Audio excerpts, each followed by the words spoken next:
Happy cuan, salam sehat pada masa pandemi. Baik, saya akan melakukan sharing pengetahuan tentang seri video investasi. Saya akan melanjutkan ini yang keempat ya. Saya share screen terlebih dahulu.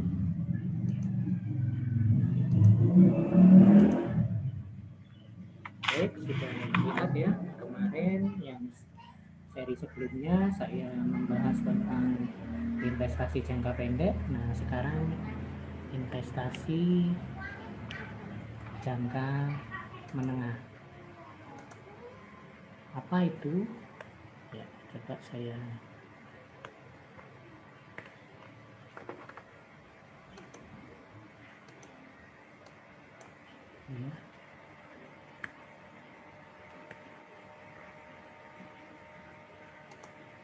Kendala ini. Bentar ya. Apa itu investasi jangka menengah?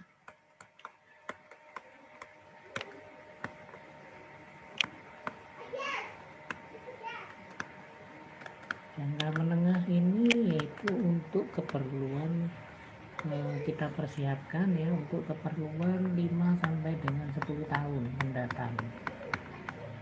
Nah, seperti kita ketahui ketika kita sebagai manusia yang mempersiapkan masa depan, tentunya ada beberapa hal kebutuhan yang dalam jangka menengah yang tidak bisa kita penuhi saat itu juga, sehingga diperlukan juga kita merancang yang namanya investasi jangka menengah.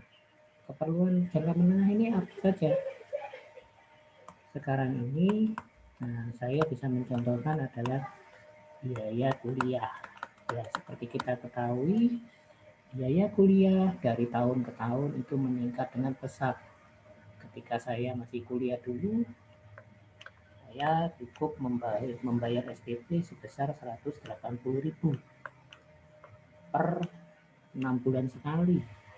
Tetapi sekarang ini sekian tahun berlalu, uang 180.000 ini tidak berharga lagi. Tidak bisa kalau hanya untuk membayar uang kuliah, belum lagi uang gedung, uang masuk yang besarnya bisa saat ini saja bisa ratusan juta ya, ratusan juta atau puluhan juta untuk jurusan-jurusan yang favorit. Nah, ini tentunya jika kita sebagai orang biasa saja, bukan yang terlahir sebagai crazy rich ya, tentunya tidak bisa kita mendapatkan uang seperti itu dalam jangka waktu yang singkat, sangat tidak bisa sekali, sehingga kita mempersiapkan dalam investasi jangka menengah. Nah, maka kita siapkan jauh-jauh hari, setiap bulan penghasilan kita ada yang kita sisihkan untuk investasi jangka menengah ini. Nah, instrumen investasi apa yang cocok untuk jangka menengah? Untuk jangka menengah ini cocoknya adalah reksadana pendapatan tetap. Apa itu reksadana pendapatan tetap? Adalah reksadana yang dialokasikan pada obligasi. Ya, obligasi ini adalah pinjaman yang dikeluarkan oleh pemerintah atau pihak swasta kepada warga negara Indonesia yang berniat untuk memberikan hutang pada negara. Jadi ini yang utang negara. Kemudian dengan diberikan kompensasi berupa bunga di atas bunga deposito. Nah, biasanya 6 sampai dengan 7%.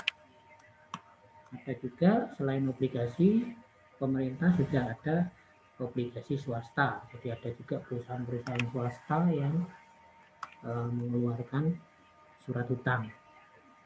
Ya, tentunya kalau yang obligasi untuk perusahaan swasta kita harus lihat track record dari perusahaannya tersebut, sehingga ada jaminan ketika kita membeli surat hutang tersebut, maka kita tidak surat utangnya tersebut dijamin, jamin tidak akan dibawa lari.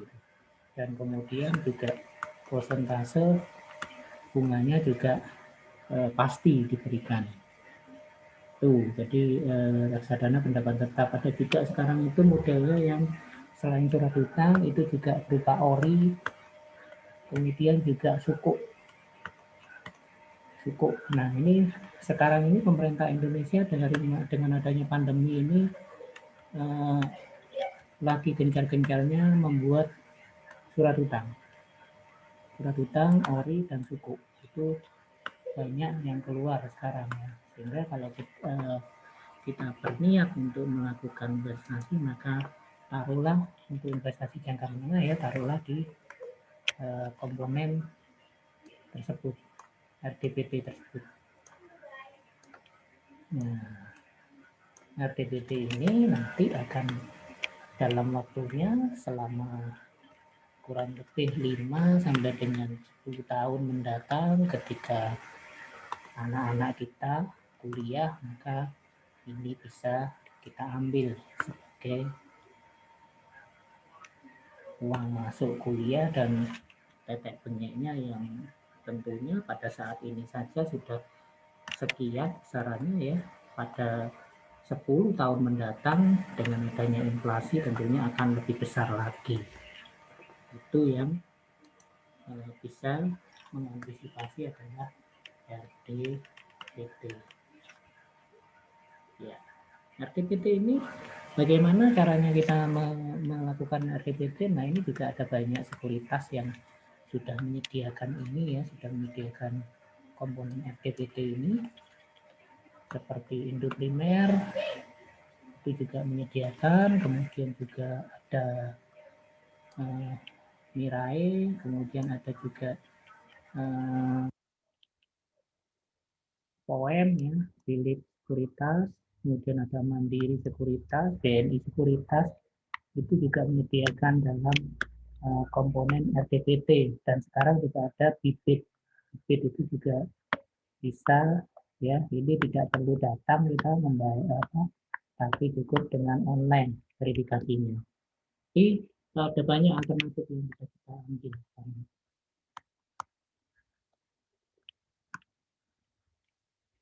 Kemudian selain RTPT juga kita bisa simpan dalam bentuk gold atau emas ya. Untuk emasnya ini tentunya harus kita pilih bukan emas perhiasan tetapi adalah emas batangan, atau dalam hal ini bisa antam ya. Yang paling populer adalah antam. Setiap ada kelebihan kita belikan, tidak peduli harganya berapapun. Kemudian dalam satu waktu nanti akan kita ambil atau kita hitung sekarang bis. Kalau biayanya itu 100 juta masuk kuliah, itu kita setarakan dengan berapa gram antam. Berapa gram antam ini. Ya. Ini kalau kita bisa menabung saat ini juga dengan setara sekian, maka jumlah tersebut tidak akan berbeda dalam 10 tahun mendatang. Karena emas adalah mampu mempertahankan nilai. Seperti kita ketahui,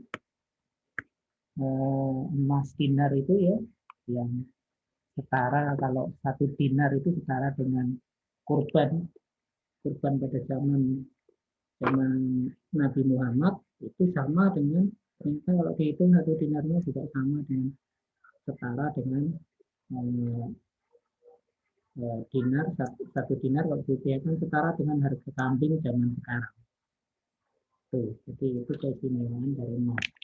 Cuman kalau ini memang kalau kita hitungin hari ini ya, kita harus bisa mengumpulkan ini pada hari ini juga ya, segini. Nah, setara dengan berapa? Sekarang 1 gramnya sudah 1 juta ya. Jadi ada 100 gram.